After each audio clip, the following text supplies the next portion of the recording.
Itinuturing ng PHIVOLCS na the big one ang lindol na nagpayanig kahapon sa malaking bahagi ng Mindanao. Live mula sa headquarters ng PHIVOLCS sa Quezon City, nasa frontline ng balitang yan si weather frontliner Alvin Pura. Alvin, mahigit 1,000 aftershocks na ang naitala sa Mindanao. Ano pang latest?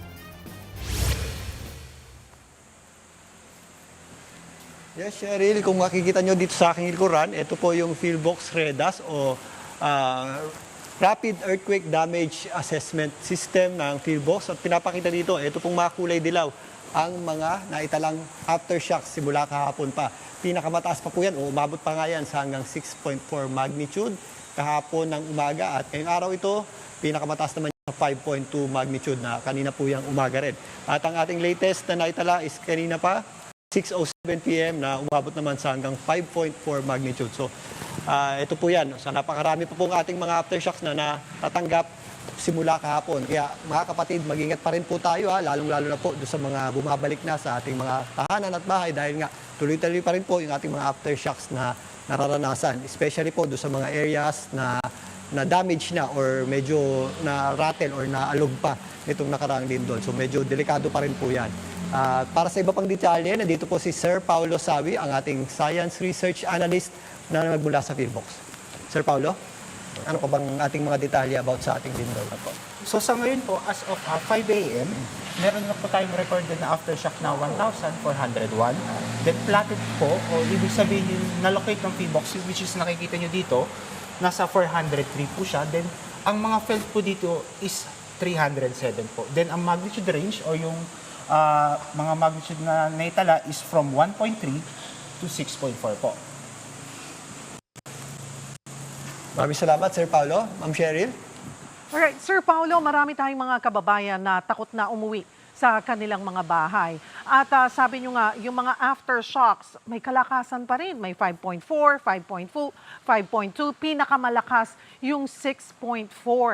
Posible bang magkaroon ng aftershock na mas malakas doon sa main shock or that would be considered as another earthquake? Okay po. So para natin basahin na aftershock siya, kailangan mas mahina po siya doon sa ating magnitude 7.8. Pag nagkaroon po tayo ng mas malaki pa po doon, hindi po natin siya pwedeng ituring na aftershock, bali ibang lindol po siya. At katulad nga ng nasabi ko, takot pa rin umuwi sa kanilang mga tahanan, yung mga kababayan natin. Paano ba malalaman? Ano ba, may mga senyales ba na ligtas nang umuwi yung mga kapatid natin pagdating doon sa mararanasan pa nilang aftershocks? Okay po. So maganda po niyan, bago po sana sila umuwi is kung meron po tayong mga municipal or city engineer po, mas maganda po na ipa-check po nila yung structural integrity po ng bahay po nila para malaman po nila kung safe pa po ba ito umuwi, na uuwian po. Bago po sila tuluyan tumira or bumalik po doon. Sir Paulo, medyo technical at scientific itong paggalaw ng Cotabato Trench na dahilan nitong lindol. Pwede niyo hubang i-explain sa amin ito? Okay po. So, ang Cotabato Trench, try po natin i-zoom out to. So, mahaba po ang Cotabato Trench. From dito po, I think Pagadian po itong part na to. So, offshore po ng Pagadian sa dagat. Pababa po yan hanggang dito po. So, yung gumalaw po or yung lindol po nangyari is nandito po yung epicentro niya po. So, makita po yun, napakahaba po. Usually po, yung mga mahabang generator natin or yung mga trenches po natin, nakakapag-produce po sila ng mga malaking lindol po. Example po, dito din po sa area, noong 1976, meron tayong yung Moro Gulf earthquake, which is, ang magnitude niya po is around 8 po. Then, nakapag-produce din po siya ng tsunami. So, itong Cotabato Trench po is parang notorious po siya na nakakapag-generate po or nakakapag-produce ng mga lindol ng mga malalaki po. Ito pong movement, nung binabanggit yung Cotabato Trench, ay tinuturing niyo pong the big one dyan po sa Mindanao. Paano po natin ihahambing ito dito sa inaabangan po natin na possible movement ng West Valley Fault sa Luzon?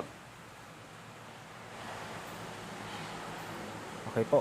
Pag sinabi po kasi natin big one, isa siyang malaking lindol na nangyari sa isang lugar.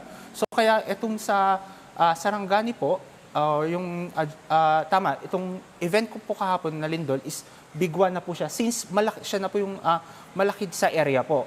Tapos kung i-compare po natin yan dito sa inaasahan po natin lindol sa West Valley Fault, iba pa pong big one po yun. So yung big one po na ito is big one naman po sa Metro Manila. Pwede natin siya may turing na ganun po. Maraming salamat, Sir Paulo Sawi, Science Research Analyst ng DOST PHIVOLCS at sa ating weather frontliner, Alvin Pura. Mga kapatid, Cheryl Cosim po. Maging maalam at may pakialam sa mga napapanahong issue at headlines. Mag-follow at mag-subscribe na sa social media pages ng News 5.